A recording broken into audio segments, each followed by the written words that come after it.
It's time for Security Now. We start off the year with a handful of, Log4j updates, including another fix from Apache. Why couldn't they get it right? Steve and I will talk a little bit about how you can write secure software.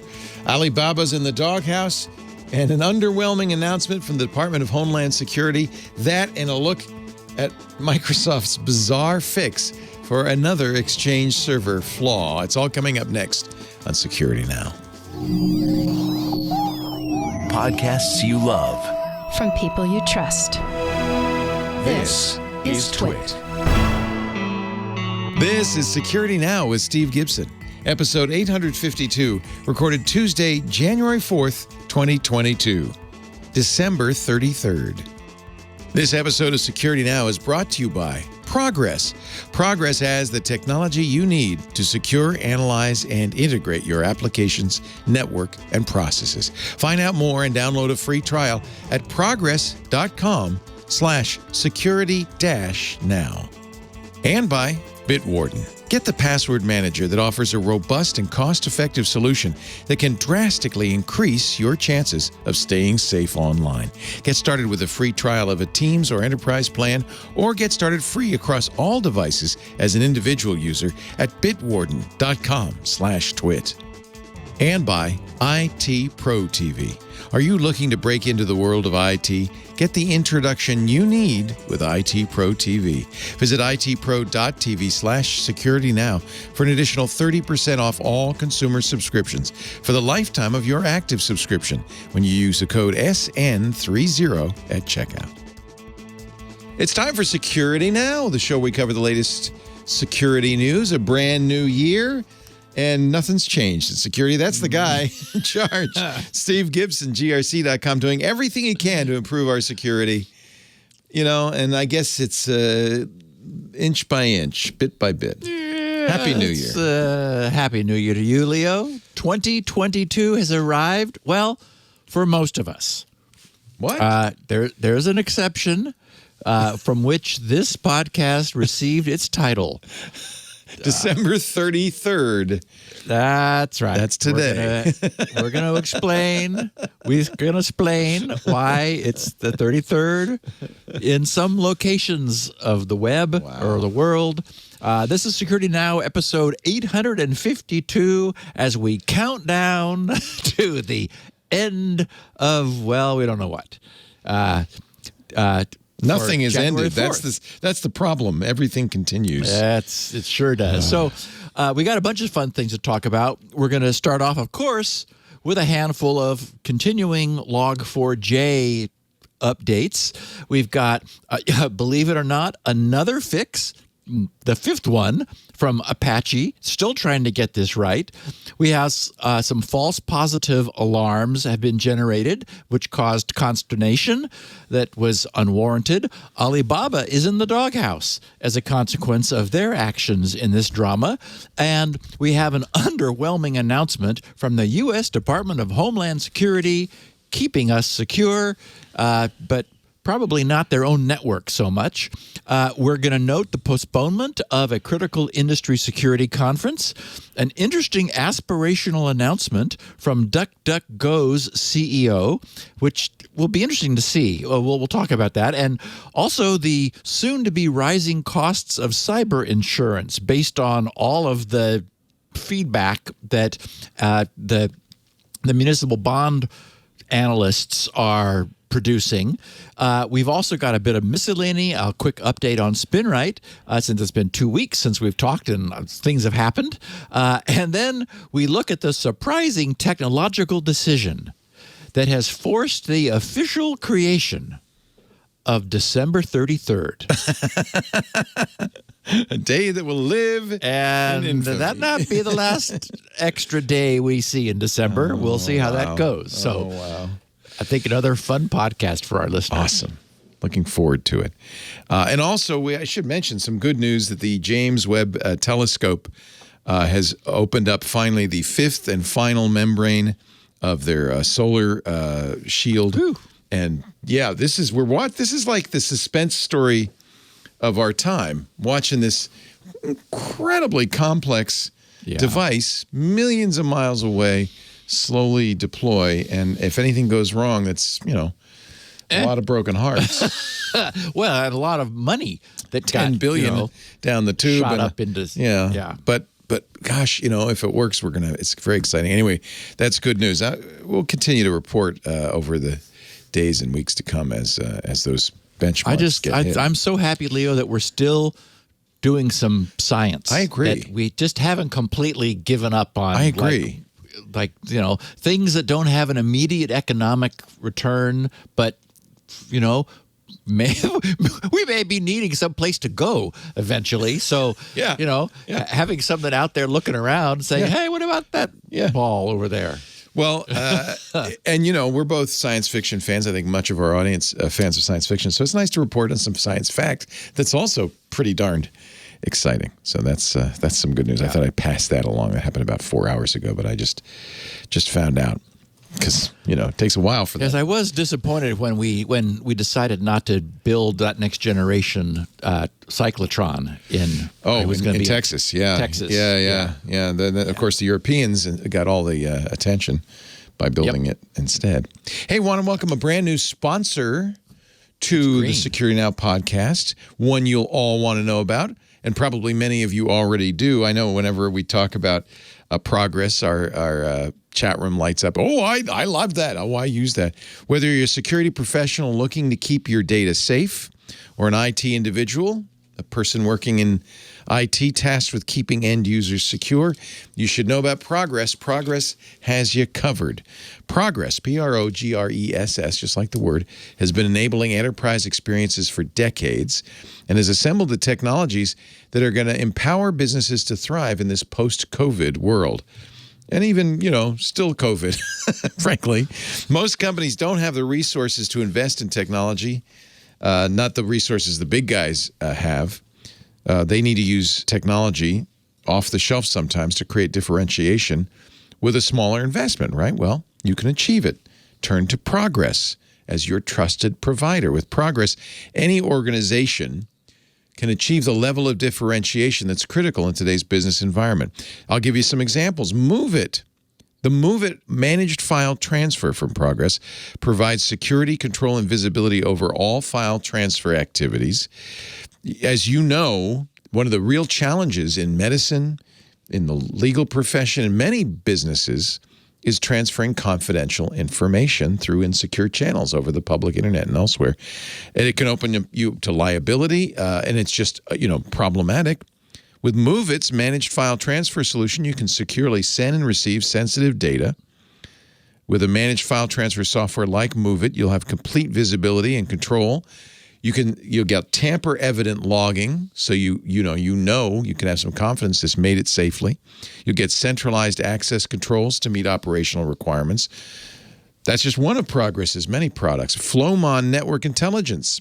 How about that? It's a network detection and response solution, NDR, that detects threats hidden in network traffic, focuses on minimizing your IT's attack surface by bridging the gap between perimeter and endpoint security, all while employing multiple detection methods to alert on network anomalies and provide early detection of advanced persistent threats.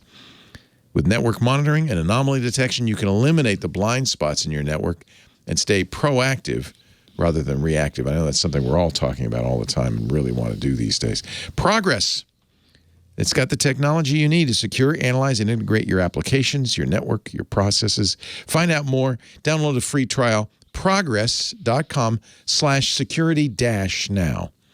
Don't miss out. Visit progress.com/security-now. Don't forget that dash.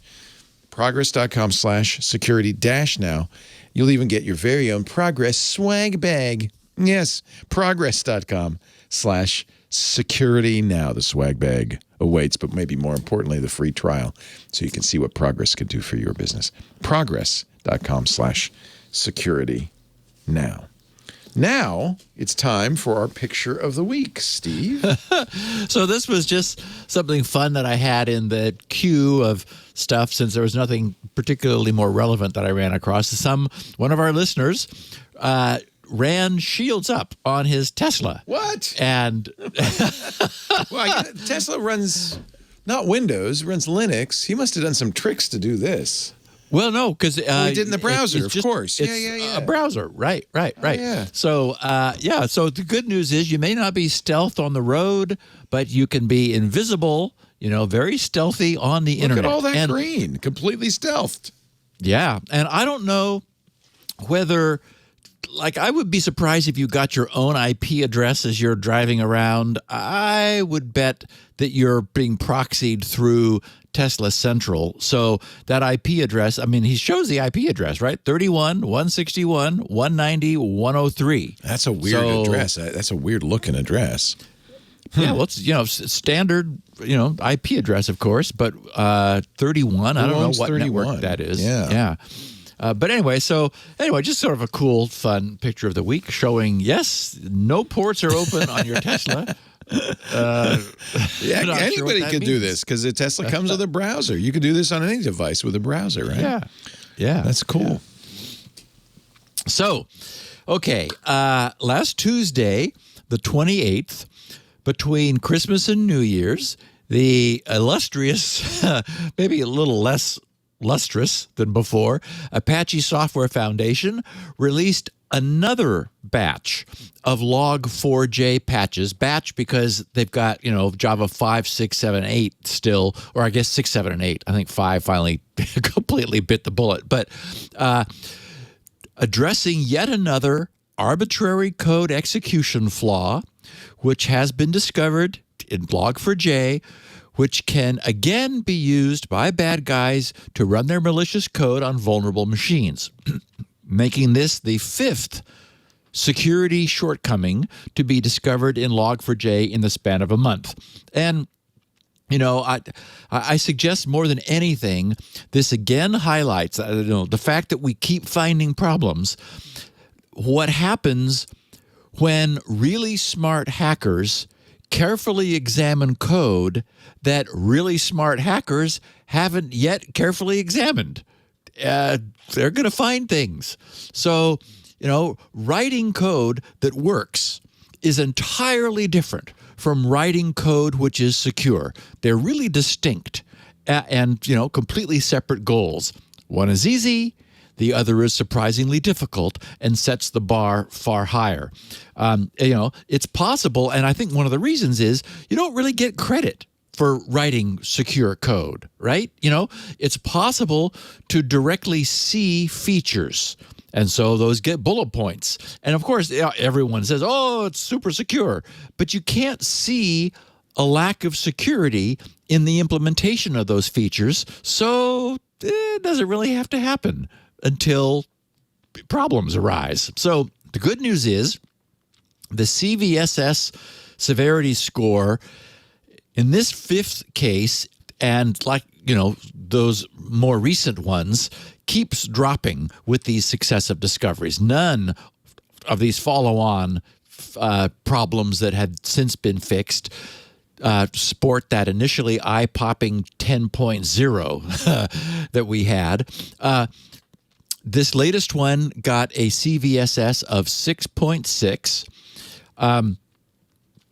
and all of the Log4j versions which precede it, from 2.0 Alpha 7 through 2.17.0 for Java 8, are vulnerable.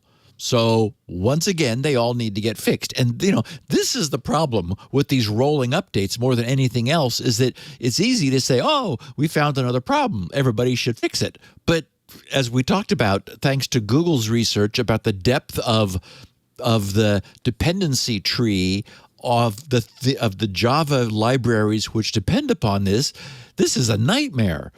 So you need to go, if anybody who's in charge of this, or if you're digging in to see what dependencies are important, 2.17.0 now needs to be 2.17.1. So it was a dot release.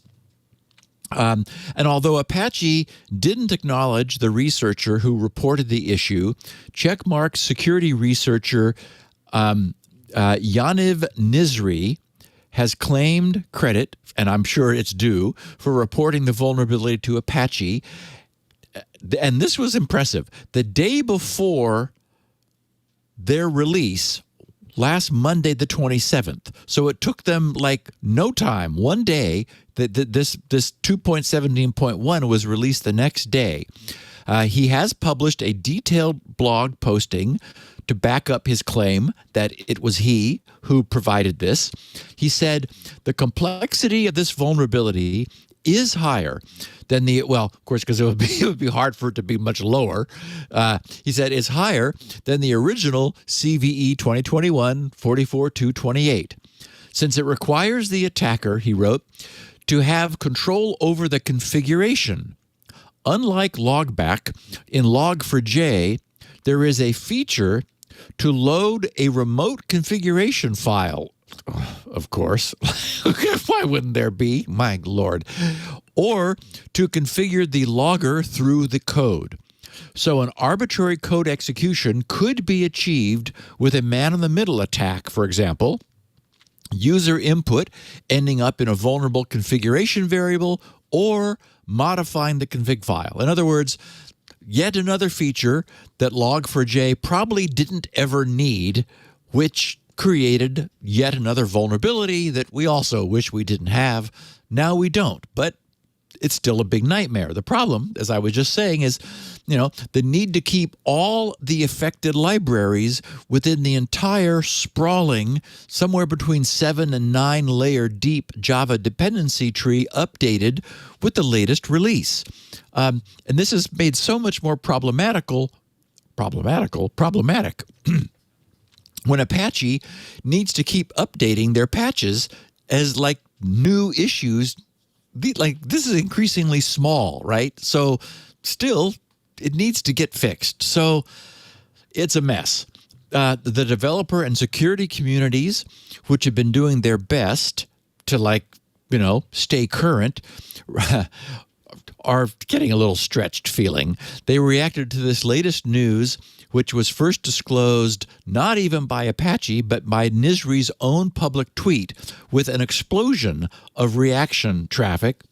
One user replied, "I hope this is a joke. I hope so much."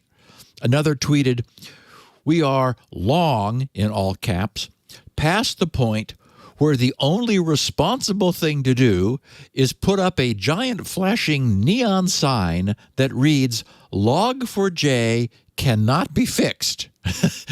Do not use it for anything." And even Kevin Beaumont, who tweets as Gaussy the Dog, labeled the instance another, quote, failed Log4j disclosure in motion, because no time was given to allow people to patch this before Nisri, completely disclosed how this could be abused. Maybe that was part of what got Apache off the dime and immediately put out 2.17.1, in between Christmas and New Year's. They weren't waiting. But again, the problem is it's one thing for Apache to say, hey, we've changed our minds about 2.17.0. Just kidding. Now you need 2.17.1. Getting it actually out is a huge problem. And during these past few weeks, we've really been treated to a ringside seat to observe everything that's wrong with the current way software is being built, maintained, secured, and deployed. And after deployment, it's management. For the most part, the system works. And, in fairness, what it does is truly amazing. The ability to openly and freely build upon the work of others creates incredible economies. But it is nevertheless a brittle system which breaks down the moment something as ubiquitous as Log4j being found to be untrustworthy and, in fact, very readily exploitable, thus the 10.0 occurs. So we're not done with this yet. Sometime I would love to spend some time with you talking about what would one do if one wanted to write secure software. What is there a process, or is it just a mindset? You have to think like a bad guy to think about all the ways this could be abused? Now's as good a time as any. You and I have often talked about this really interesting phenomenon that anyone coding has experienced, where you can't see your own mistakes. Yeah. You just can't. And and it's not ego. It's not that I don't have any ego. Everybody who follows me in the news group and who watch me, nail every bug that Squirrel had and is watching me do the same thing for SpinRite. I want to find these problems. There's no denial anywhere. Yeah. But you can't see them. You can look and look and look. Exactly. This is why in the business, the process usually involves code review by your peers, where you say, well, look at my code and I'll look at your code. It's hard to do it in solitary. So yes, I would say I would use a word different than hard. I mean, well nigh impossible. Yeah. And this has happened to me where I look at a function which I know is broken, and I look at it again and I read it knowing that there's a problem, which increases my focus. Because it's like, okay, there's a problem here somewhere. So there's no longer a presumption that it's pristine. It's okay, there's something evil hiding. And so that gives you one change of attitude, which is valuable. And often that's all it takes. And I've wondered about that phenomenon, that when the compiler finds or the assembler in my case finds a bug, I'll go back to the code I just wrote and go, it's like just being told no.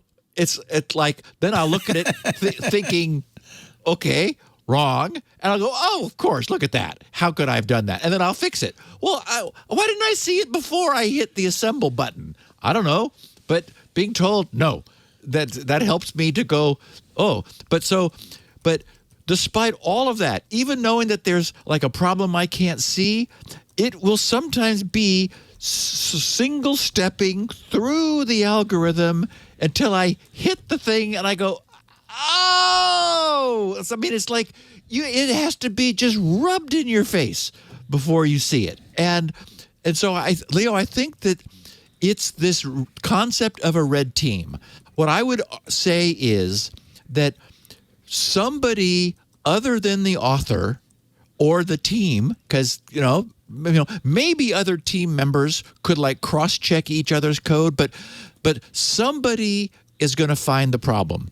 Who do you want that to be? And so it's why I really think that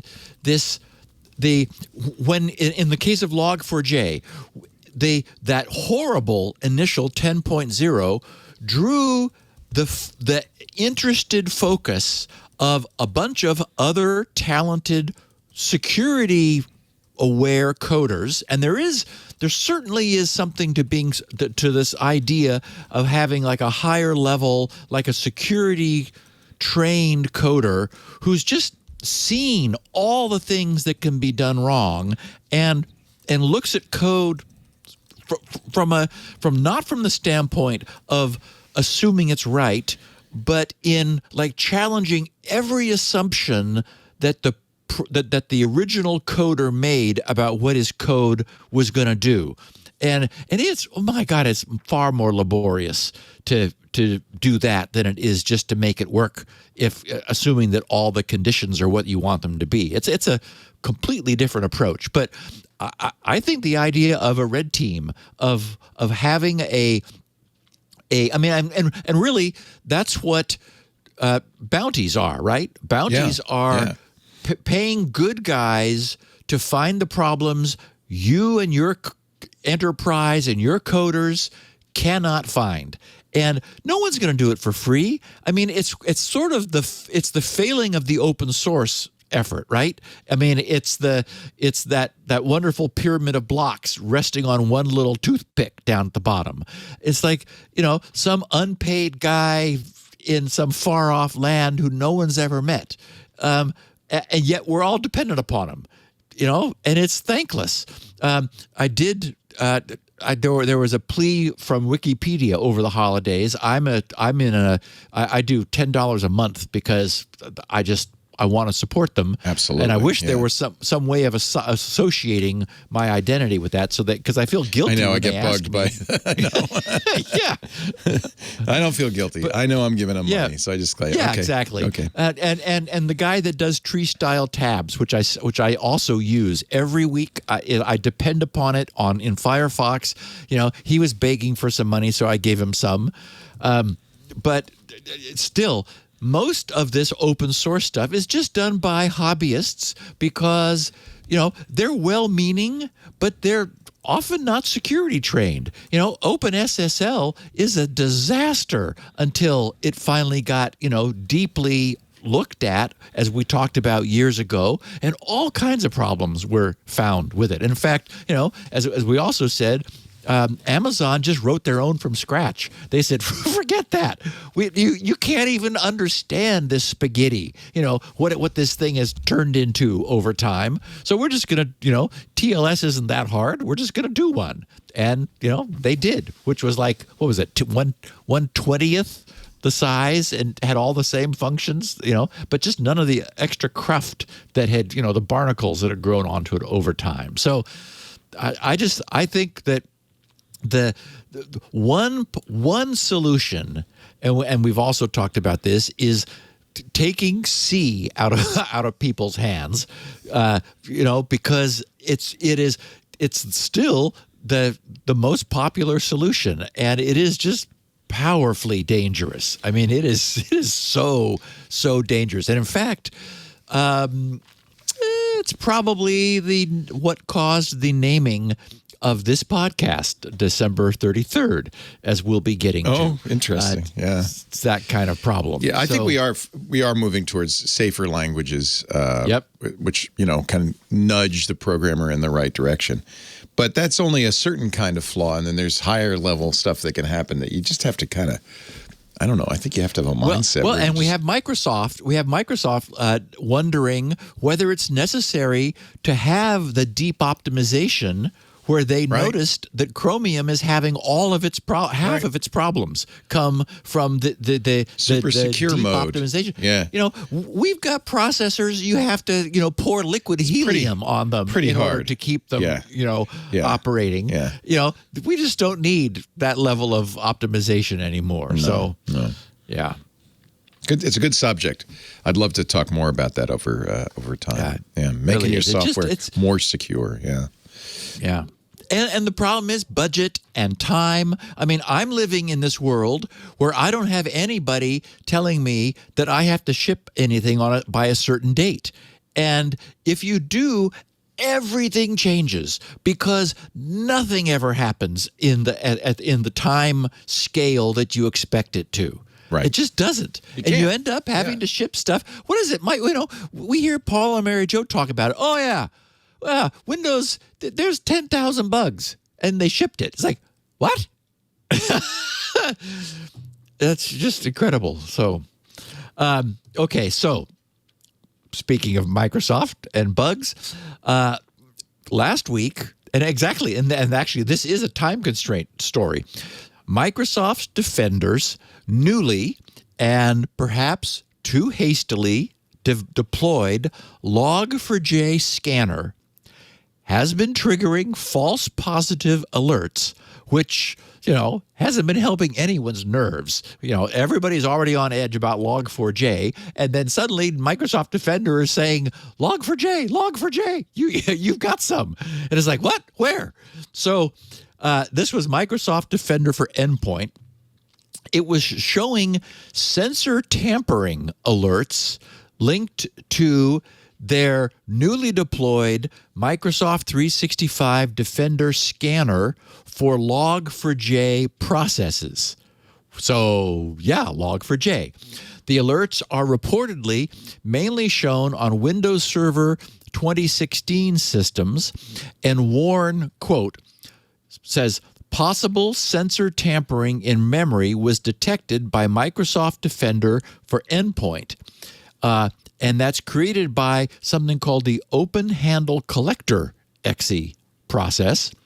And according to field reports, admins have been dealing with this issue since at least the previous week. In response to these panic-inducing false positives, Tomer Teller, who's I love this title too, the Principal Group PM Manager at Microsoft Enterprise Security Posture. Now, people have been comparing Microsoft to IBM, and boy, if you've got the Principal Group PM Manager at Microsoft Enterprise Security Posture, okay, yeah, that's a company that's been growing. Tomer explained that although this defender process's behavior is tagged as malicious, there's nothing to worry about. Move along. Since these are false positives. Well, thank you, Tomer. But still, it's upsetting everyone. He indicated that Microsoft is currently looking into this Microsoft 365 Defender issue and working on a fix, which, of course, is what the Principal Group PM managers at Microsoft say when anything goes wrong, and that this company should soon deliver a fix for affected systems. Tomer explained, quote, "This is part of the work we did to detect Log4j instances on disk. The team is analyzing why it triggers the alert." And it shouldn't, of course. Exactly 1 week ago, last Tuesday, Microsoft said that their newly deployed Log4j scanner was rolled out with a new consolidated Microsoft 365 Defender portal Log4j dashboard for threat and vulnerability management. So, yeah, they added a whole big Log4j dashboard thing to 365 Defender. The new dashboard is designed to help customers identify and remediate files, software, and devices exposed to attacks exploiting Log4j vulnerabilities.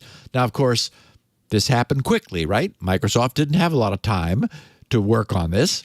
And so, of course, to place this into perspective, this is not the first time such a thing has happened. Since October 2020, Windows admins have had to deal with other Defender for Endpoint false positives, including one that marked Office documents as Emotet malware payloads, one that showed network devices infected with Cobalt Strike when they weren't, and another that tagged Chrome updates as PHP backdoors. Now, in a world where very clever bad guys have forced malware detectors into the use of heuristic algorithms, false positives become a real problem, right? I mean, the only solution is to test all new code extensively to make sure that benign services don't raise false positive alarms. But the need to rapidly push something out into the field to protect vulnerable enterprise users in the face of an emergency, such as Log4j, can make the time required for extensive testing difficult to justify. So I get it, right? There's a trade-off. It doesn't help for Microsoft to wait 6 months and then release this, but boy, is it good.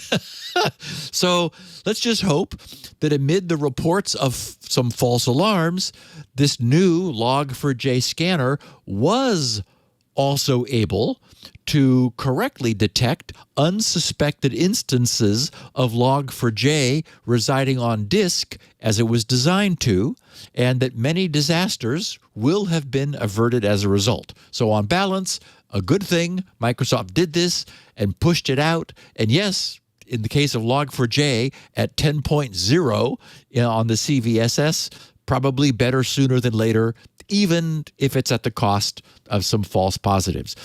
Maybe it would have been nice if they'd said, don't panic when this goes off because, we figured you wanted to have something rather than nothing. So here it is. But, it has to guess a little bit and it could guess wrong. Speaking of being maybe wrong, the Chinese government is annoyed with Alibaba. Remember how we reported 3 weeks ago that the Apache Software Foundation was first informed of the ultra-critical Log4j vulnerability by, of all entities, Alibaba in China. It turns out that China is not happy that they weren't told first. China's internet regulator, the Ministry of Industry and Information Technology, MIIT, has temporarily suspended a partnership with Alibaba Cloud, which is Alibaba Cloud is the cloud computing subsidiary of, the Alibaba Group, the e-commerce giant. They're China's equivalent of Amazon. This 6-month suspension was the result of Alibaba's failure to promptly inform the government about the Log4j security vulnerability. Gee, I wonder what China would want with early access to that, eh? The suspension was disclosed by Reuters and the South China Morning Post, citing a report from the 21st Century Business Herald, which is a Chinese business news daily. Reuters wrote, quote, Alibaba Cloud did not immediately report vulnerabilities in the popular open-source logging framework Apache Log4j version 2 to China's telecommunications regulator. In response, MIIT suspended a cooperative partnership with the cloud unit regarding cybersecurity threats and information sharing platforms.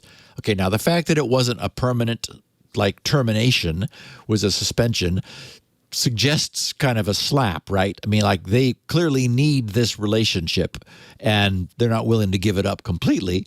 And as we know, this Log4Shell, which was the name given to the exploitation of the Log4j vulnerability, first came to light after Shen Yaojun of the Alibaba Cloud security team sent an email alerting the Apache Software Foundation of the critical flaw on November 24th. That's when this first all began. Chen added that it, in his email, quote, has a major impact, unquote. And just as the patch was being readied for release, details of the vulnerability were shared on a Chinese blogging platform by an unidentified actor on December 8th, which sent the Apache team scrambling. So it had become suddenly public from November 24th to December 8th, which is why Apache scrambled to release the patch 2 days later on the 10th, December 10th. Now, one might suspect that officials within China's Ministry of Industry and Information Technology are mostly embarrassed.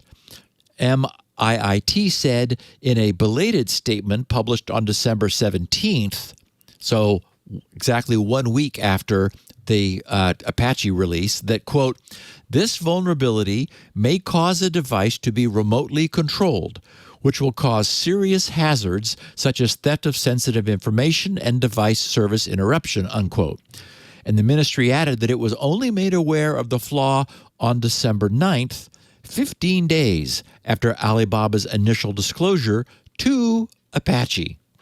So this pushback from MIIT occurred months after the Chinese government issued stricter vulnerability disclosure regulations, which mandate that software and networking vendors affected with critical flaws, alongside entities or individuals engaged in network product security vulnerability discovery, report them firsthand to the Chinese government authorities mandatorily within 2 days. I remember we talked about this at the time. This was, late summer of last year.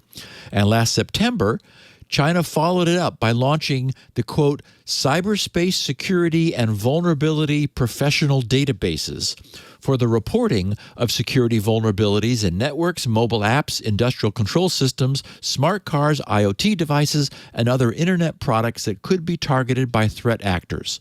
So, they'd made that official, and that's where they wanted that report submitted, not to Apache.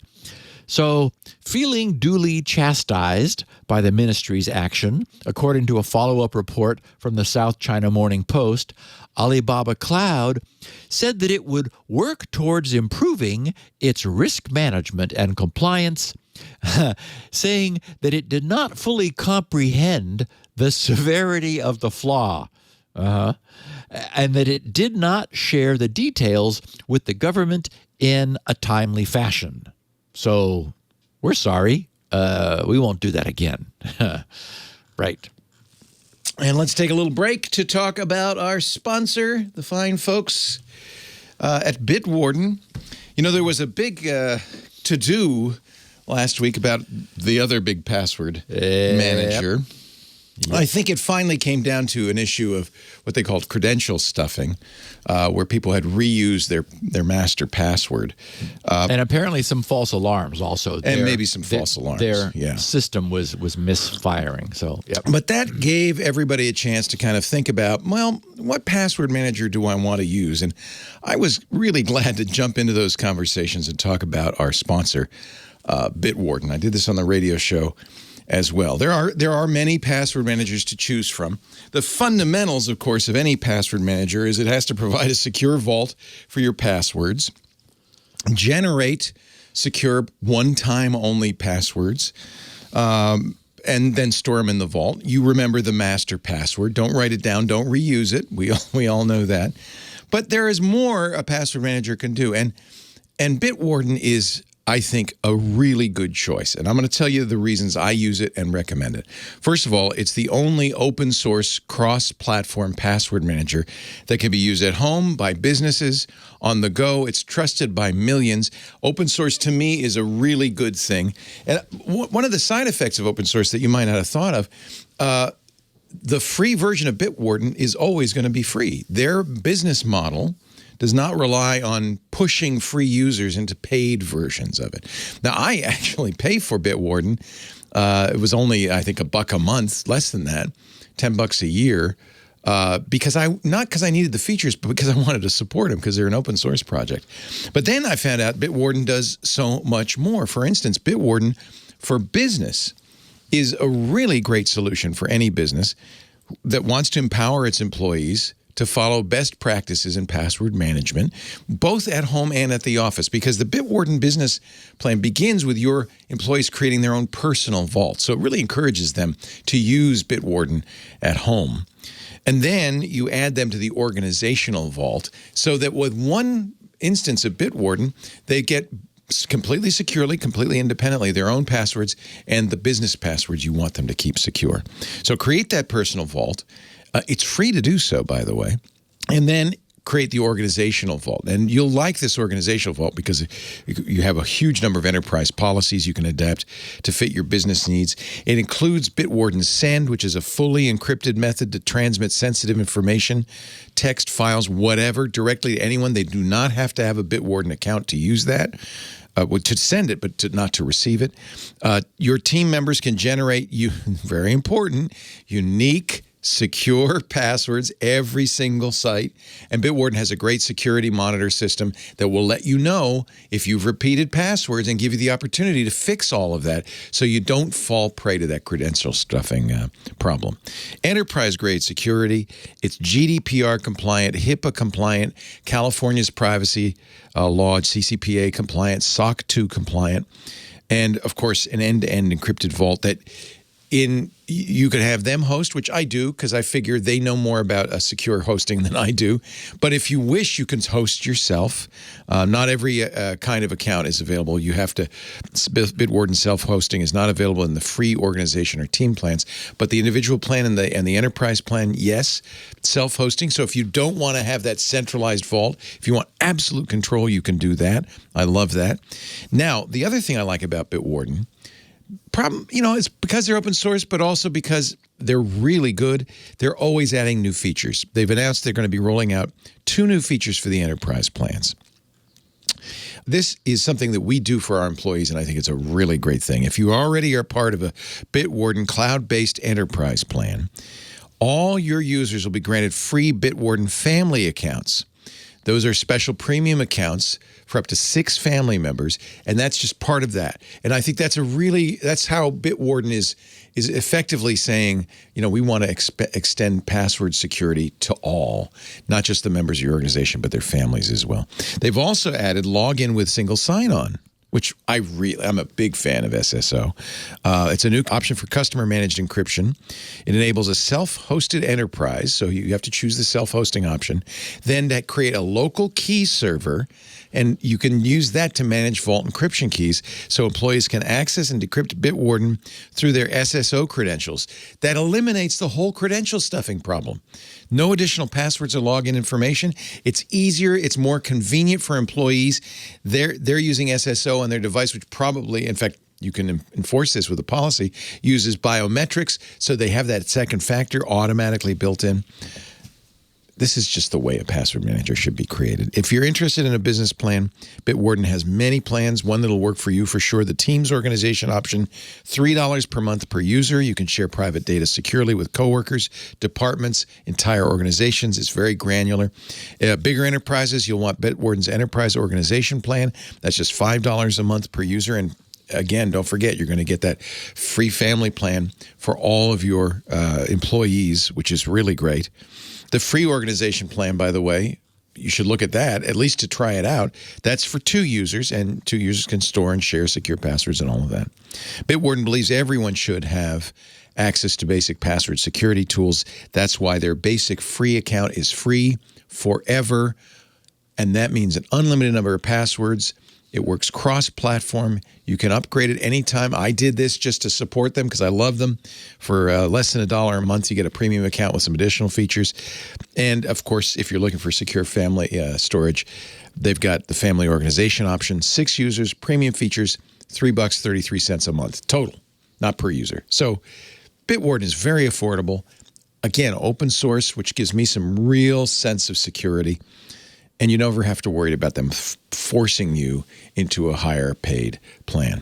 And with the Bitwarden Cloud, you can get started in no time at all. Monitor and manage security vulnerabilities with their Bitwarden Vault Health Reports. I mentioned those, which will identify exposed, weak, reused, potentially compromised passwords. And I love this. It'll say any item in your vault that doesn't have 2-factor turned on. It'll say, turn on 2-factor. Get started with a free Teams or Enterprise trial of a Teams or Enterprise plan at bitwarden.com/twit. This is really my choice. It's what I rely on for a password manager, and I, with great confidence, can recommend it to everybody. Try it free across devices as an individual user. Look at the Enterprise plan, the family plan. It's all available at bitwarden.com/twit. These are great guys. I'm glad we could support them on the show. bitwarden.com/twit. Okay, Steve, now it's your turn again. So,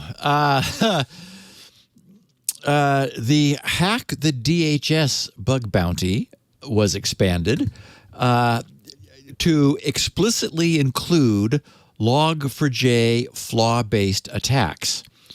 I was like, what? The U.S.'s Homeland Security Secretary, Alejandro Mayorkas, recently announced that the DHS would broaden its new bug bounty program to explicitly solicit the discovery of vulnerabilities in its networks resulting from the exploitation of Log4j. He did this in a tweet. He tweeted, in response to the recently discovered Log4j vulnerabilities at DHS.gov, is expanding the scope of our new Hack DHS bug bounty program and including additional incentives to find and patch Log4j related vulnerabilities in our systems. In partnership with vetted hackers, because you just can't let anybody poke at the government. The federal government will continue to secure nationwide systems and increase shared cyber resilience. Okay, so as we know, the CISA demanded that no one go home for Christmas until all federal agencies had addressed their own Log4j vulnerabilities. Unfortunately, as we've seen, doing that in short order, just because some federal bureaucrat demands it, doesn't make it so. Old and vulnerable versions of Log4j, used for logging, are far too buried deeply underneath existing systems to be immediately patched overnight just because Santa is on the way. So let's hope there's Can Santa write code? Santa good at patching things. Honey, he's got a lot of elves. So I hope they're coders. Yeah. Let's hope it was a white and not a red Christmas. Oh. So far, officials at the cyber branch of the DHS have said they've seen no signs of malicious actors using the vulnerability to breach the systems of federal departments and agencies, but they've warned that attacks utilizing the flaw might still occur. Yeah, no kidding. If attacks really haven't occurred, it's only because there are still currently too many other far more lucrative and juicy pieces of lower-hanging fruit to be plucked using the Log4j hedge trimmers. I mean, that's just the only explanation. However, I have to say that I'm unimpressed by what DHS is willing to pay. Mayorkas said security researchers participating in the bug bounty program would be paid anywhere from $500 to $5,000, quote, depending upon the gravity of the vulnerability. $500, really? What a cheap-ass government. Well, also, remember, you're competing with people who will pay a lot more. Exactly. $500 isn't even worth the hassle of reporting the problem. Yeah. That's ludicrous.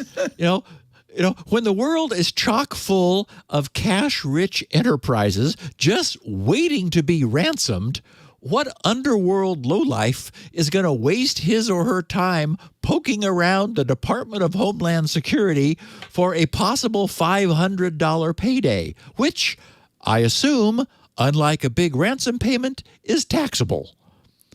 So I did a bit more digging into this, and I suspect that the problem is that Mayorkas or his underlings, because I'm sure, he just tweeted something that someone wrote for him, really don't have any idea what Log4j is.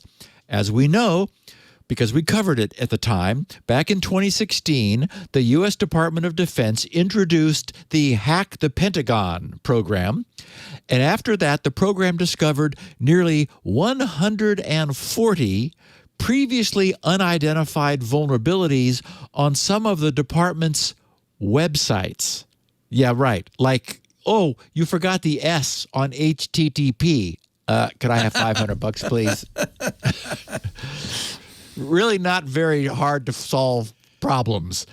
The program was declared a success and was quickly duplicated by other branches of the U.S. military. The problem, of course, is Log4j is not some website vulnerability. It's an entirely different scale and class, for which Mayorkas says, yeah, $500. And besides, didn't the CISA declare that Christmas would be postponed until all federal agencies had the Log4j bug expunged from their networks? Since Christmas arrived on schedule this year, it must be that Log4j is already a non-issue within the entire federal government. So, problem solved, right? Yes, your U.S. taxpayer dollars are hard at work. At least they're frugal with them in that case. I guess that's true. Oh, boy. It's just, the bad guys will get to the government in time, but if they're being so cheap, certainly no reason to, tell them about the problems you find. COVID has postponed the RSA Conference. Organizers of the annual RSA Conference, one of the largest cybersecurity events of the year, announced before the end of last year that they're moving the annually scheduled February gathering to June over health concerns. In an email to attendees and organizers, the organizers said, I guess the attendees were the first to be notified. Everybody else will be told too, that the recent uptick in COVID-19 cases, of course, that everyone's aware of, made it difficult to hold an in-person event, which I guess they're still holding on to in the near term. The RSA Conference was originally slated to be held the week of February 7th, and past events have attracted tens of thousands of cybersecurity professionals to San Francisco's Moscone Center and the surrounding area. And of course, as our listeners know, it was during one of those fateful conferences that I encountered Yubico's Stina Ehrensvard, whom no one had heard from or heard of at the time. She was sort of forlornly standing at the top of the Moscone Center escalators, looking around for someone who would talk to her. And as a result of their brilliant concept and the listeners of this podcast, we were able to play a pivotal role in Yubico's early start. So conferences still do pay off. Maybe now they're more cyber than they were physical. In any event, for this year, Linda Gray Martin, VP of the RSA Conference, wrote, quote, "We're extremely disappointed to share that we're not able to gather in person this February, but we firmly believe that with the surge in COVID-19 cases around the world, this is the responsible step to take to ensure our community stays healthy and can focus on protecting our critical systems and businesses against ever-present cyber threats." And, of course, at the same time, real-world viral threats. So their plan is, and I hope it works out, for an in-person conference to be held from June 6th through the 9th. The organizers said they will contact all registered attendees, speakers, event sponsors, and exhibitors and partners regarding the postponement. And, just as a heads up for anyone who would be planning to attend, they're going to hold to some health measures.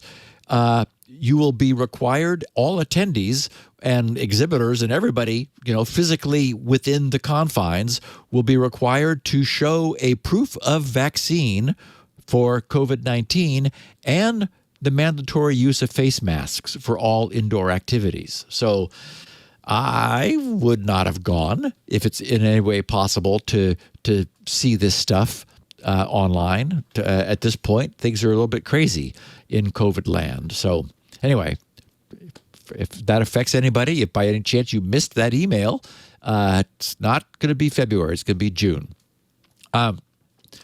DuckDuckGo continues to grow. Of course, we've talked about DuckDuckGo previously, and I don't know, Leo, I still have a difficult time with the name. You never played the game, that's why. I never played the game, and I'm not sure that I want to duck it. I'm still Googling it. Although it did induce me to go take a look at their page, and it sure is a lot cleaner. I mean, once upon a time, it was Google that was such a clean page. And of course, now it's a lot more overtly ad-sponsored than it was. Sad. Yeah. And it does bug me that when I click a link, it redirects through them. It's like, why is it any of their business that I click that link? But it's also clear that DuckDuckGo is picking up the pace of its continued growth.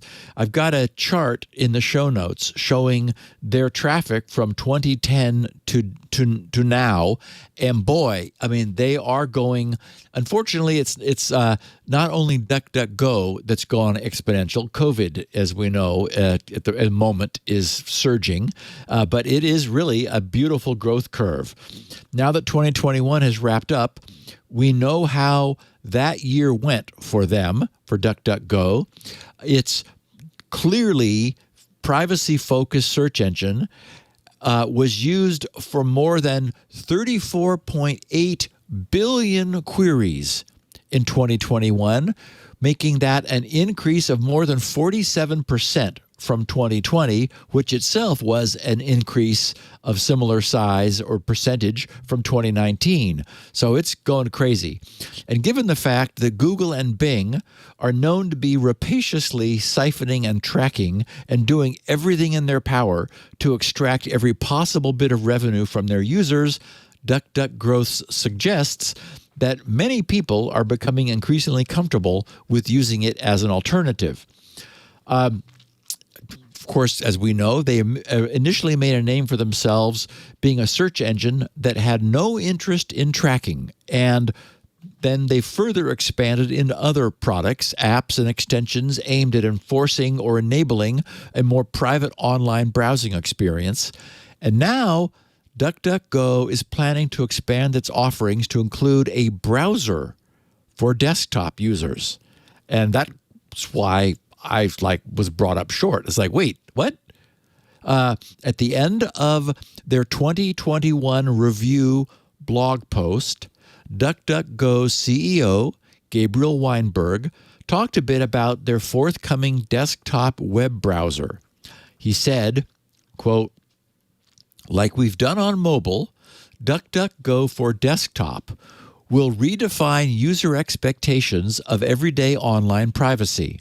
No complicated settings, no misleading warnings, no levels of privacy protection, just robust privacy protection that works by default across search, browsing, email, and more." He says it's not a privacy browser. It's an everyday browsing app that respects your privacy because there's never a bad time to stop companies from spying on your search and browsing history. He said, instead, and this is what I found really interesting, instead of forking Chromium or anything else, we're building our desktop app around the OS-provided rendering engines, as we have on mobile, allowing us to strip away a lot of the unnecessary cruft and clutter that's accumulated over the years in major browsers. With our clean and simple interface, combined with the beloved Fire button from our mobile app, DuckDuckGo for desktop will be ready to become your new everyday browsing app. Compared to Chrome, DuckDuckGo app for desktop is cleaner, way more private, and early tests have found it significantly faster, too. Wow. So that's interesting. I'm sure we'll all be very curious to see how that develops, and I will be keeping my eye peeled for some additional information. And I'm curious. I've often talked about how difficult it is to build and maintain one's own browser now. These days, it's like a little OS, right? I mean, you have to really, really want to, as Google clearly does. Microsoft wanted to as well, but a web browser wasn't their central mission. So they wisely abandoned the sinking ship of IE and Edge Classic in favor of a Chromium fork and, created the new Edge, which I guess Paul and Mary Jo, is it still Credge over there on Windows Weekly? Oh, yeah. I guess. Oh, yeah.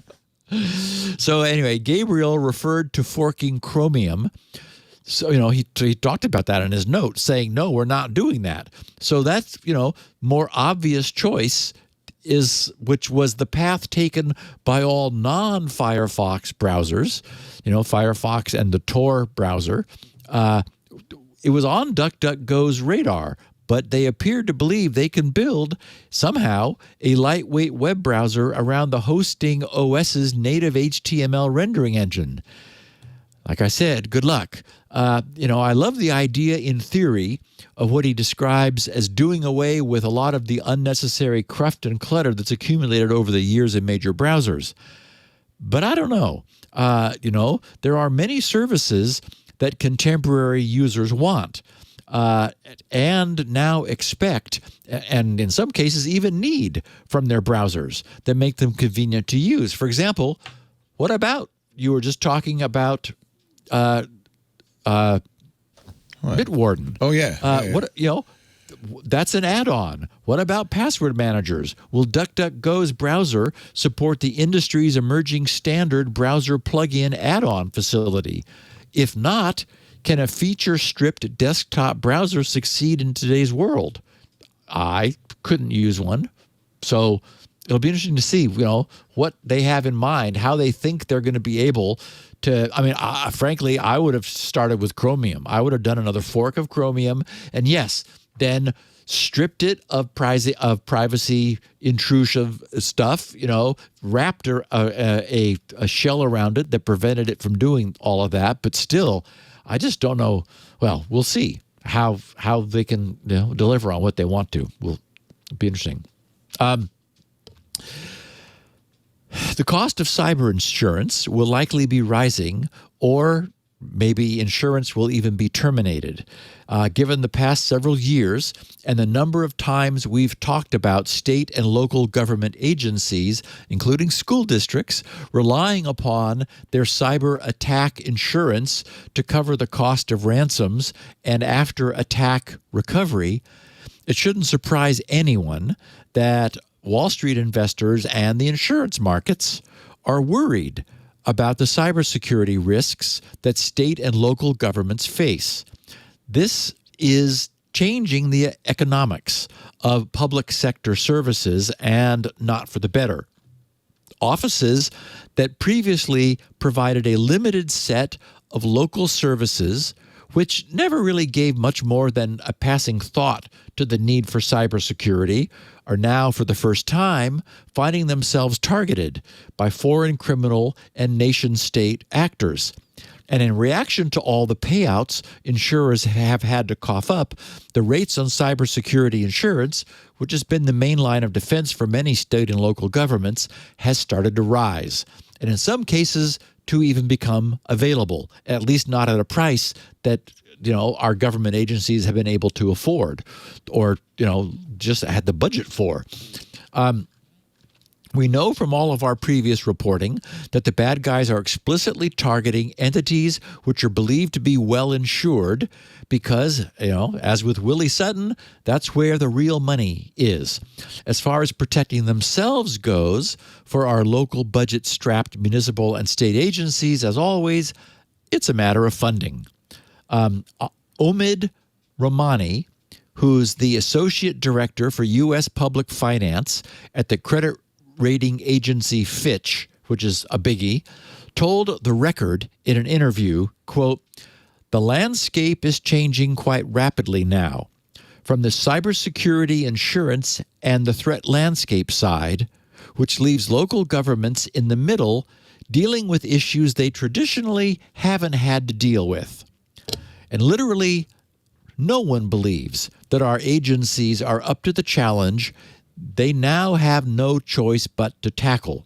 Last month, Hilltop Securities surveyed 150 municipal bond credit analysts and specialists, excluding those who were at rating agencies.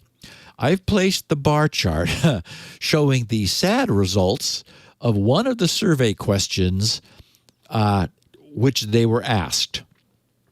The 13th multiple choice survey question asked was, what is your opinion of how prepared state and local governments and other municipal market participants currently are for cyber attacks?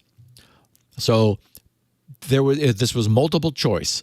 Very prepared, on their way to being prepared, somewhat prepared, hardly prepared, or other. Okay, by far the dominant bar at 63% of the total was hardly prepared. The runner-up, which made up most of the remaining balance at 30%, was somewhat prepared. And the remaining 6% selected from the multiple choices was the optimistic on their way to being prepared. But no one, not one, of the 150 analysts surveyed chose either they're prepared or very prepared. And many of the surveyed analysts cited cybersecurity as a major factor in the current municipal bond market. So what does that translate into? Higher borrowing cost for all of those who finance themselves by issuing municipal bonds. And of course, it's we taxpayers who fund these bond measures.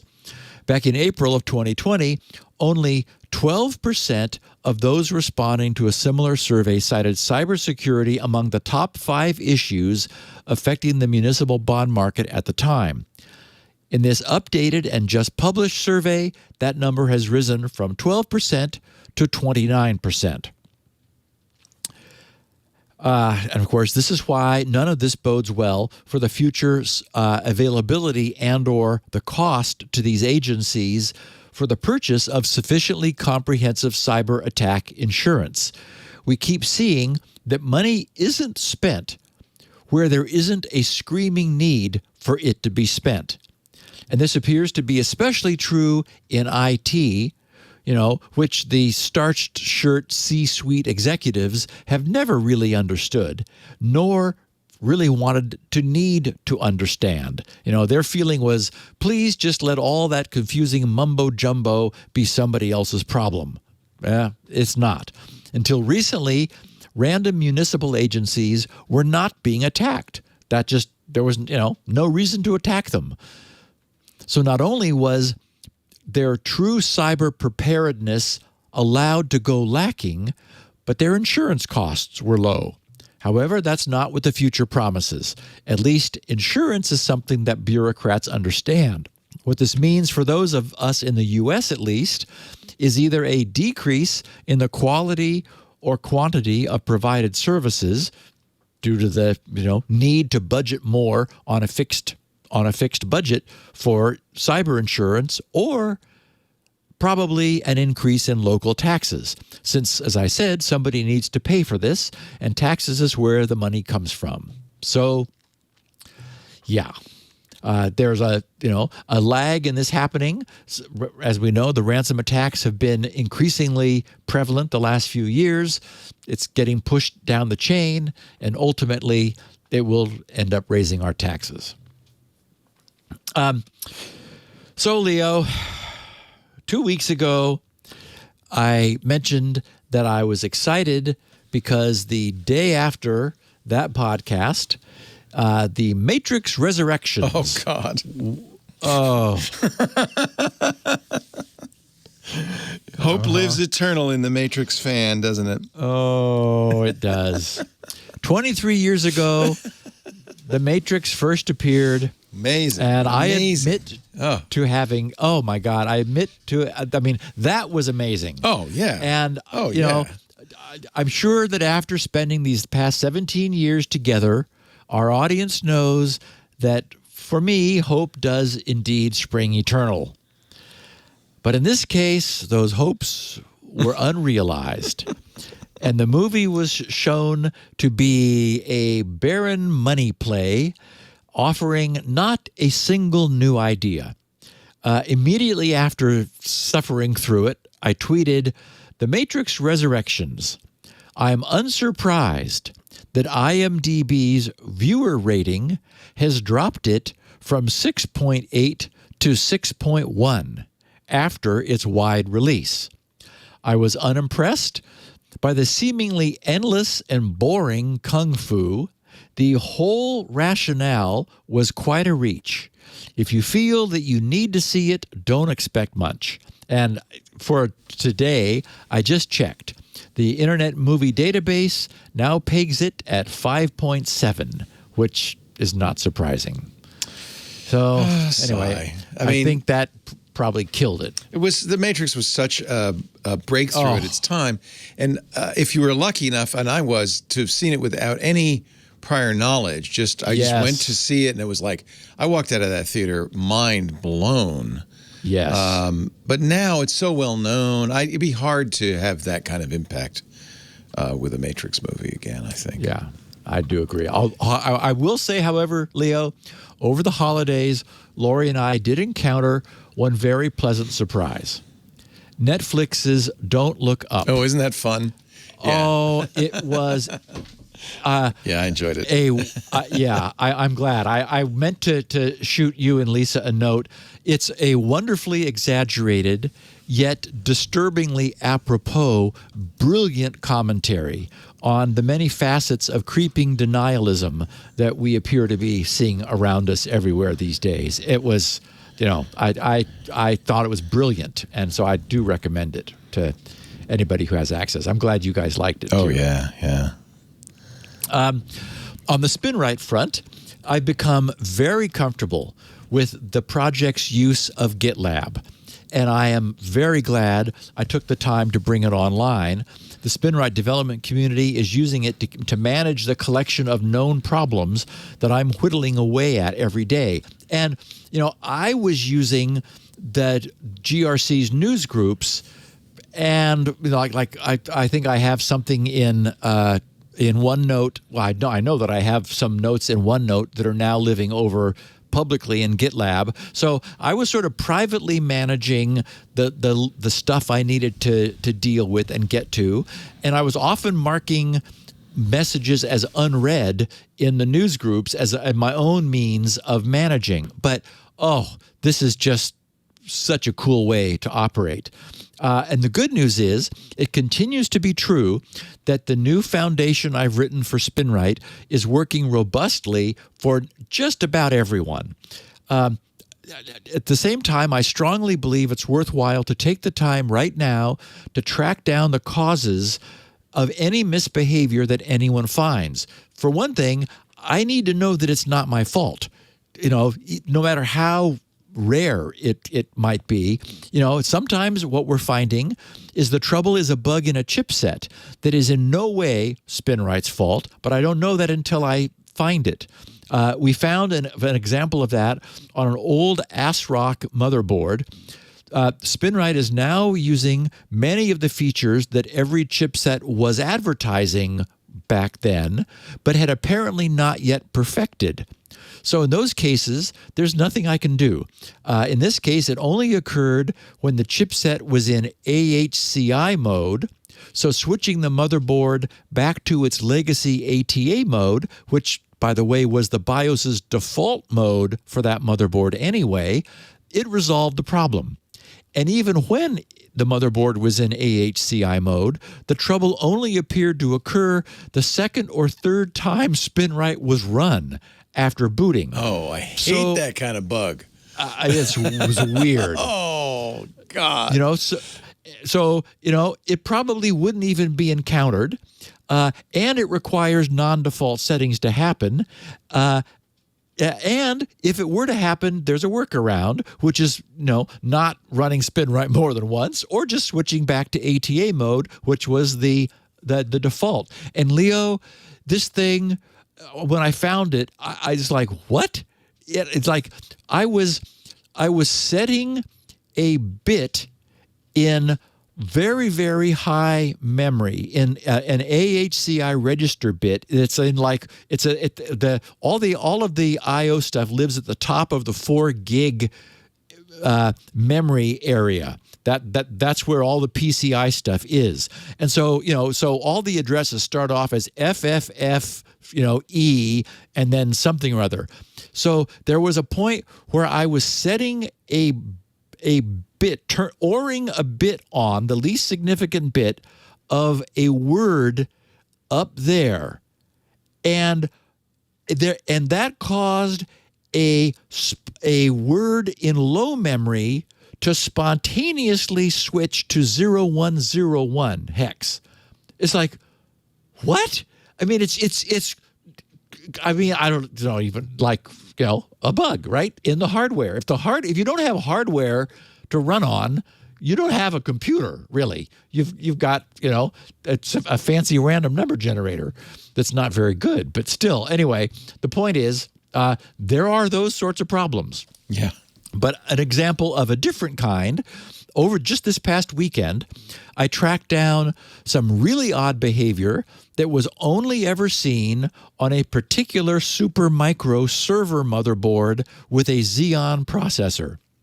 It turns out that some Intel processors stop running their timestamp counter, which is supposed to be counting up the processor clock cycles. They stop it while the processor is halted. Okay, so servicing a hardware interrupt from a halted state can theoretically reduce a system's interrupt response time, since there's no need to wait for a current instruction to be completed because there's no current instruction being executed. The system's halted. So at one point in my code, I was establishing a time-based reference. I wanted to measure the duration between two hardware interrupts, the slow timer ticking. So I was halting the processor before each of the two successive clock interrupts in order to obtain the most jitter-free reading of that interval. Now, remember, no one else had any trouble. We have hundreds of people testing the code that I'm writing, and often each of them are testing on multiple systems. Yet this was only seen on that one system. I acquired one of them because that's the only way to solve this kind of problem. Okay, today I'm no longer halting the processor during that time-based establishment. The problem's gone. It wasn't really necessary to do that, since that is as of what I was originally doing, since today's processors run so fast relative to the 55 millisecond interval I was measuring. But, I'm a perfectionist. So now SpinRite runs on that system perfectly and on untold others that would eventually have encountered SpinRite in the future and would have had the same problem. Now they won't. And as I was saying earlier, I realize this is a different approach to developing software, but everyone here understands that I'm not just creating software to get it shipped, I'm creating it to get it right. And, that's how I have my jollies on, the holiday weekend. And Leo, let's give our listeners the jolly experience of finding out about another sponsor, and then we're going to talk about the origin of what will become known as December 33rd. I'm doing some math, and I think this is January 4th, so this would be December 32nd, 3rd, 4th, 5th, December 35th. But I guess time stopped. We may encounter that. The month did need to get extended. Let's put it that way. Yes. That's the point. Our show today brought to you by, for your brand new year, a brand new career. How about it? IT Pro TV. I saw a record number of people quit their jobs in November. People just fed up with low pay, uninteresting, jobs. Menial jobs. Wouldn't you like to work in IT? If you listen to this show, you clearly have the aptitude, the interest. I would submit more than enough aptitude to get a great job in IT. Maybe you just need to get those certs, get a little training, and that's what IT Pro TV is all about. Now, when you think about, I'd like to get a career in IT, it might be a little overwhelming because there's lots of different areas. It's kind of hard to figure out where to start. Well, I can tell you where to start right now. IT Pro TV. They've got the knowledge you need, the certificates you'll need to break into the IT world, make yourself desirable to future employers. And if you're already an IT professional, to get recertified or to upgrade your skills or to learn a new skill. And it's just fun. It's entertaining. It's engaging. It's kind of like TWiT. In fact, Tim and Don freely admit they were inspired by what we do here at TWiT to create essentially a full-time TV station all about IT training.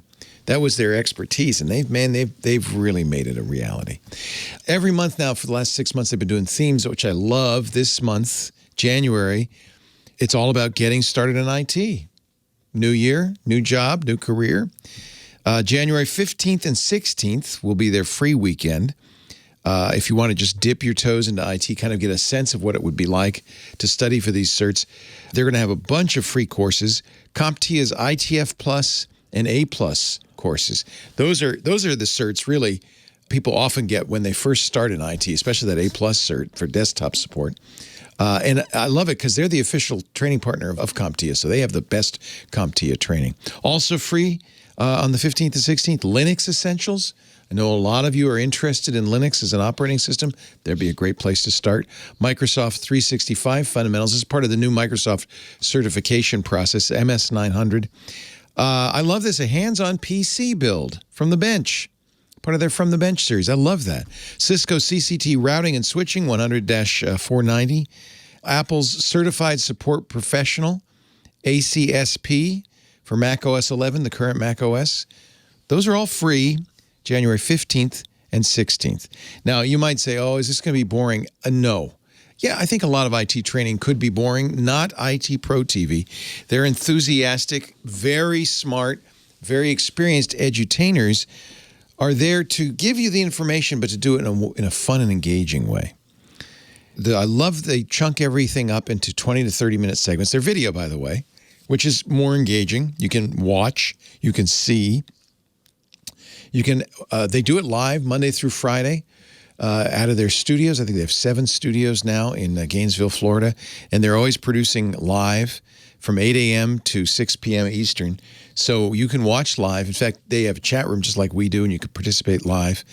And it only takes them 24 hours to go from the live production into the on-demand library, big library, 1,500 hours of on-demand programming. All of it in 20 to 30-minute increments. Perfect for, just watching during a lunch hour when you have a break. The content is always up to date. That's one of the reasons they have 7 studios, because stuff changes. The tests change, software changes. There's new software. There's new certifications. Microsoft just changed everything. And the nice thing is IT Pro TV is always up to date. They always keep it up to date. And you will be prepared for your exams because you can get virtual labs that let you, try these skills, get some hands-on, even if you don't have the Windows Server machines or that kind of stuff. They have practice tests too. Fantastic monthly webinars. January 13th, they'll be discussing cloud. This is a great title. Cloud Computing Confidential. Secrets to leveraging the cloud in your organization. I think a lot of people would like to know about that. If you're looking to break into the world of IT, bottom line here, get the introduction you need with IT Pro TV. It's affordable, it's engaging, it's fun, but most importantly, it's really great training that will get you on your way. Go to itpro.tv/security now. If you use the offer code SN30, you'll get 30% off all consumer subscriptions as long as you stay active for the lifetime of your active subscription. SN30 at itpro.tv/security now. 30% off for the lifetime of your active subscription. That's an amazing deal. IT Pro TV, we love these guys, and they're doing such great work. And I know so many people who are working in IT now, thanks to them. You could be one of them. IT Pro TV. Build or expand your IT career and enjoy the journey. itpro.tv/security now. And don't forget SN30 for 30% off. Okay, let's talk about December 33rd. Okay, so prepare for some fun. Uh-oh. We all know that 2021 was a rough year for Microsoft's Exchange server. Boy. Yeah. And unfortunately, 2022 hasn't so far started out much better. Or as Ars Technica's headline read, quote, Microsoft fixes harebrained Y2K22 Exchange bug that disrupted email worldwide. A rookie programming error crashed servers because they couldn't process the year 2022. Oh, God. Yeah, but, Leo, the details are just wonderful, which is why this made it into the show's title piece. Okay, so a global mass disruption in Exchange Server 2016 and 2019 email delivery was the result of a date check failure, which made it impossible for Microsoft's servers to accommodate the year 2022. And this immediately prompted the industry to label this bug Y2K22. Okay, so get a load of this. This is what was happening and lurking inside Microsoft servers. Exchange stores dates and times, and this is actually for the security update timestamp on Exchange security packages. Stores dates and times as 32-bit as a 32-bit signed integer. The largest binary value that a 32-bit unsigned integer, that is just like 32 bits, can hold, we all know, that's 2 to the 32 minus 1, because we start counting at 0, right? So it's 2 to the 32 total values. And since 0 counts as one of those, the highest value is 2 to the 32 minus 1.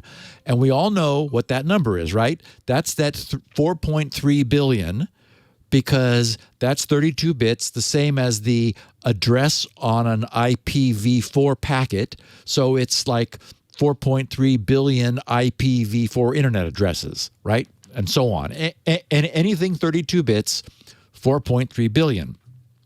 But signed integers, that is where that 32 bits needs to express a plus or minus, a set of negative values, which are represented in a format typically known as 2's complement arithmetic. They use the most significant bit as their sign bit.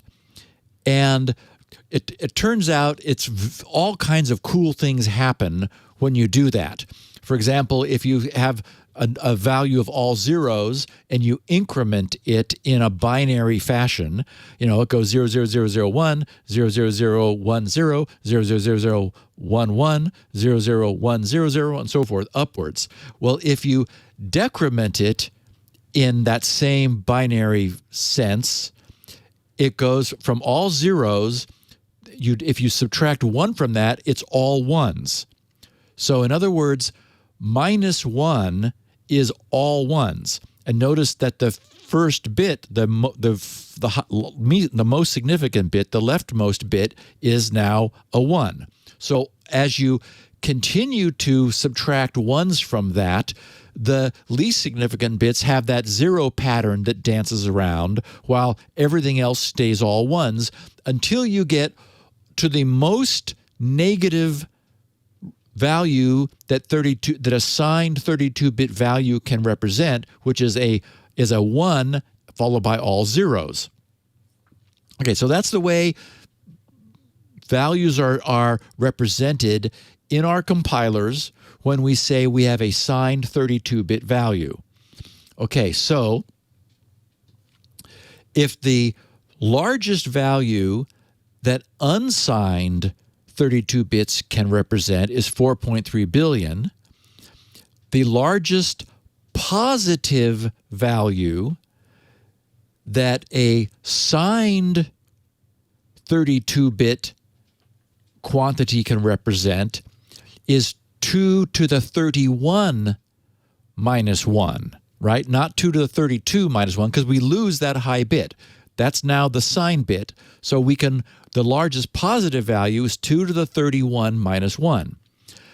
And that's going to be half of 4.3 billion. Well, it turns out it's exactly 21,474,836.47. In other words, 21,474,836.47. Notice that the first 2 digits are 21, as in 2021. It turns out that Microsoft uses the first 2 digits of the decimalized updates version, which is a signed 32-bit value, to denote the year the update was released. And that version value is stored, as I said, as a 32-bit signed value. Well, that approach has a limitation that Microsoft just encountered. since the largest value you can start a 32-bit signed integer with is 21. You cannot start a 32-bit signed integer with 22 followed by 8 digits. It won't fit. Consequently, when Microsoft released, as they did, version 22.01.01.0001 on New Year's Eve, everyone's on-premises Exchange servers immediately crashed because they were unable to figure out what the heck was going on.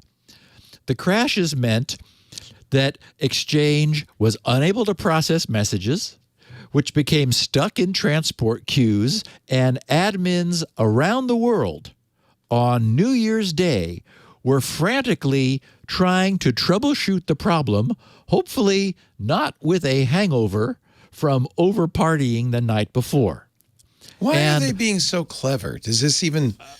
This is just dumb. It is so dumb, Leo. It's like what? They're so... let's be clever. You're right. It is. It is. Okay, so the troubleshooting was not aided by the cryptic log messages that Exchange was emitting. It was like the description was on one of them was the FIP-FS, quote, Microsoft's scan engine failed to load. Now, the error description had a detail which, if you knew what was going on, would have been a clue, because it said, can't convert 22.01.01.0001 to long, meaning that it was trying to do a type conversion from an unsigned 32 to a long value that had 64 bits, but it couldn't do it. It was crashing. When you look at the date of this error message and that error message, it should have rung a bell, right? I mean, yeah. It seems like, that's interesting. I'm seeing a lot of 22s in there. Now, had Microsoft's clever programmer decided to use an unsigned 32-bit integer, we could have gone until 2044. But the same thing would have happened then. Yes, it would. Maybe just use a long. How about that? We could have gone until 2024 until this meltdown occurred. God. Now, as a programmer, the only reason I can see to encode the year, month, and day followed by a 4-digit serial number like this is that a simple arithmetic comparison could have been used to compare versions, which must be what's going on. But it would have been far safer to reduce the serial number portion to just 3 digits from 4, and then use 3 digits for the year, since 3 digits for the release number on any given day, that is those lower 3 digits, would certainly have been sufficient. There's a million ways you could have done this better. I mean, yes, that's true. It's just they weren't. Whoever did it was being too clever, and not thinking about the consequences. Yes. And of course, Exchange Server has been around for a long time. No, right? but this is a very common error. I know it's bad. Yeah, using the wrong type to represent a number, and then you get these overflows. That happens all the time. It's just a It should have been, a 10-digit string, or just use a long or something. There's a million ways you could do it. Yep. That's just too clever by far. And that's how programmers get in trouble, right? By going, "Ooh, I'm gonna flex my muscles." Aren't I clever? You know what's really clever? The fix. Oh, in any event, my God. In any event, it was immediately fixed, and the world received its email only a little bit late. And how did Microsoft fix this so quickly when, as we know, most things Microsoft does takes months or sometimes even years? Well, they punted. Microsoft released a PowerShell-based script called reset-scan-engine-version.ps1, which needed to be run on each Exchange mailbox server used for downloading anti-malware updates. And what does the little PowerShell script do? It adjusts the date back to 21/12/33/0001. Yes, that's right. In Redmond, New Year's has been delayed, and December has 33 days. Well, by now, 35.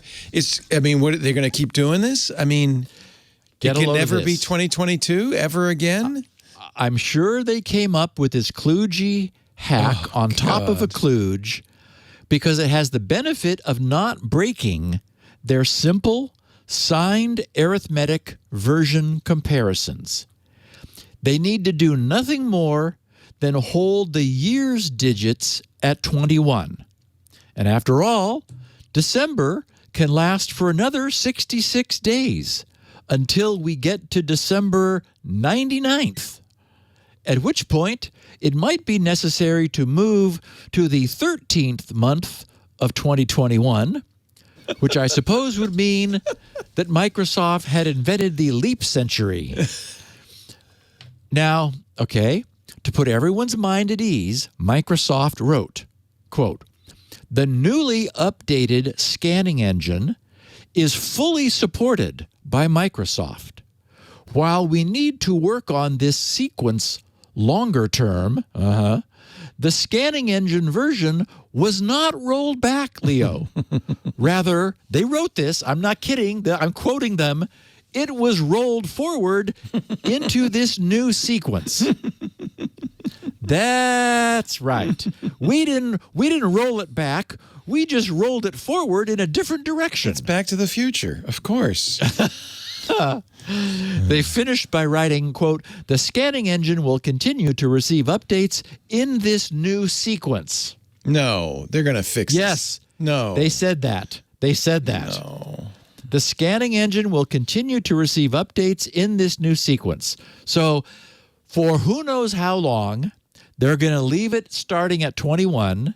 And because, they got lots of months. You got 99 months and you got 99 days in a month. So, we're just going to abandon actual dates because our actual dates are broken. Now I can't wait to see the simple PowerShell calculation they'll have to do to figure out if this is the latest version. Suddenly that simple calculation gets very complicated. Oh, boy. That's hysterical. That's hysterical. So they could go, for years. 99 months of 99 days.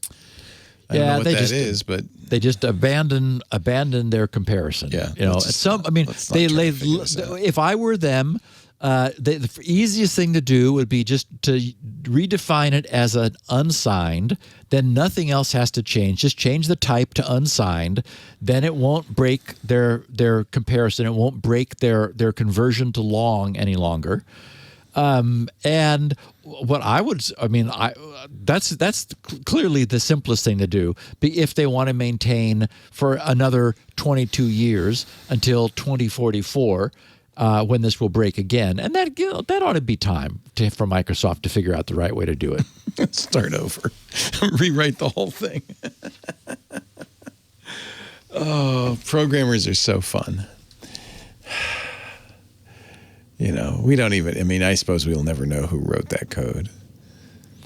Just incredible. No, he's probably cashed out or he got Exchange has been around for so long that it was written back then. Yeah. And I'm sure he had stock in Microsoft and you're right. He's probably rich and living on an island. He's laughing right now. It's like, you finally got hit by my time bomb. That's true because if he had written it and was still at Microsoft, he probably would have known that this is going to be a problem in 2022. Maybe not. He must have. Leo, this is the kind of stuff a programmer forgets the next day. Really. Again, take notes, folks. Write things down. That is just a wild story, especially the fix. It may not have. This is the problem. Is he would have in C? It would have been depending upon the size of the language. It would have been just a signed variable, and it's true. He may not have known that it was a 32-bit integer. He should have. You should know that about your language. You have to. That's why I'm in assembly language. Is nothing's hidden. Yeah. I mean, integer overflow is so common. It's such a common issue. It came up in the advent of code this month, where people realized they had to use a long because there were. Well, Leo, who's ever heard of a buffer overflow? Who ever heard of such a thing? That never happens. How could that happen? It never happens. Welcome to March 675th in the year 2021. This could invite redoing your numbering scheme, Steve, and maybe we can find a way to create a PowerShell script to do that. Oh, that's right. Yes. Who am I laughing at? I've got a 3-digit You've got an overflow limitation. coming up. Yeah. That's right. Oh, what goes around comes around. But you have a plan, at least. You remembered, and you have a plan. We have been watching this day creep forward slowly. We have 3 years to 3 years to go. 3 years to go. So, I should really figure out what that... As I remember, I did it once. I think it was January 2024, I think. But, December 2024. Roughly 3 years. But we won't think about that right now. Right now, we'll just be glad that Steve Gibson graces us every Tuesday with Security Now. We do this about 1:30 Pacific, 4:30 Eastern, 21:30 UTC. If you want to watch the sausage being made, we stream it all at live.twit.tv. You can chat at irc.twit.tv or in the Club Twit Discord server as we do the show. After the fact, Steve's got several versions of the show that are unique. He's got the 16 kilobit audio for the bandwidth impaired. He's got the 64 kilobit audio, just like we do. He also has transcripts, which are very, very handy, searchable transcripts. All of that at grc.com. That's his home on the web, the Gibson Research Corporation. You can leave feedback for him there at grc.com/feedback. You should also investigate all of the other wonderful things. I mean, if you've got a Tesla and you haven't run SpinRite yet, how do you know you're secure? I mean, come on, that's there. That's a free service. And, of course, his bread and butter, the world's best mass storage maintenance and recovery utility, SpinRite, is also theirs. Version 6.0 available for sale. If you buy it now, you'll get 6.1 for free as an upgrade, and you can participate in the development of the next version. All of that at grc.com. He's also on the Twitter, and his DMs are open, so you can message him there at SGGRC. We have 64 kilobit audio and video. That's our unique version of the show at our website, twit.tv/SN. There is a YouTube channel devoted to Security Now as well. And, of course, probably the best way to get any podcast is subscribe, and that way you get it automatically. You don't have to think about it, audio or video. Just go to your favorite podcast player and subscribe to Security Now. You'll get it automatically. And if they let you leave a review, please tell the world about this very, very valuable show, the show everybody must listen to weekly, by giving it a 5-star rating. We would really appreciate that. You can support the show also by joining Club Twit. $7 a month gets you ad-free versions of this and all of our shows, access to the Club Twit Discord, a great place to hang out all the time. I was in there even during the holidays. It was so much fun. And our Twit Plus feed. Andy Anako will be our next subject, and our Ask Me Anything next week.